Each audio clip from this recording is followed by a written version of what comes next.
বাংলা নাটক দেখলে গুনাহ হবে কিনা, এটা কোনো প্রশ্ন হলো ভাই?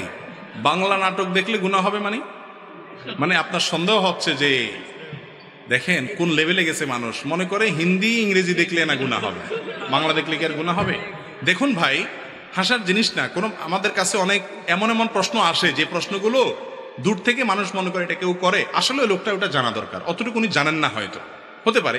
দেখেন, নাটক সিনেমা দেখার সাথে হালাল হারামের সম্পর্ক হলো দৃশ্যের সাথে সম্পর্ক, এটার সাথে ভাষার সম্পর্ক। আরবিতে নাটক দেখলে সওয়াব হবে, বুঝেন নাই কথা?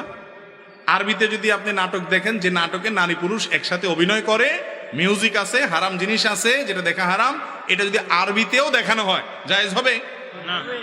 তাহলে বোঝা গেল এটার সাথে ভাষার কোনো সম্পর্ক, কি দেখছেন সেটার উপর নির্ভর করবে।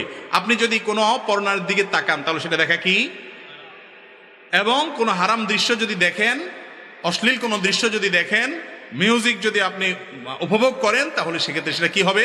হারাম হবে। এর বাইরে কোনো কিছু থাকলে আলাদা হবে। আপনি ধরেন ইংরেজিতে হোক, আরবিতে হোক, বাংলা হোক, যেটাই হোক, যেটা বাইরে দেখা যায় সেটা টেলিভিশনে দেখাও। বাইরে একজন মানুষ একজন পুরুষকে একজন পুরুষ দেখছে, হালাল না হারাম? কয় হারাম। ঘুম বেশি আসছে এলাকার ভাই। টেলিভিশনে একজন পুরুষ আর একজন পুরুষকে, টেলিভিশনের বাইরে একজন পুরুষ একজন পুরুষকে দেখছে, আমি ওনাকে দেখছি, এটা জায়েজ না না জায়েজ? তো ওনাকে যদি আমি টিভিতে দেখি সেটাও কি? আপনি বাইরে যেটা দেখা যায় টিভিতেও সেটা, বাইরে যেটা দেখা না যায় টিভিতেও সেটা দেখা না যায়।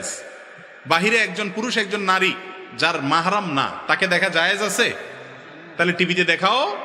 টিভিতে যারা অভিনয় করতেছে মহিলারা, এরা কি আপনার মাহরাম?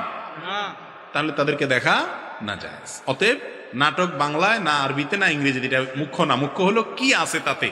নাটক সিনেমা মানেই হলো এই হারামগুলার মিশেল, যার কারণে সেগুলো দেখা জায়েজ না। এগুলো ছাড়া যদি হয়, এরকম যদি থাকে কোনো এক্সক্লুসিভ কিছু, তাহলে সেটা দেখা জায়েজ হতে পারে।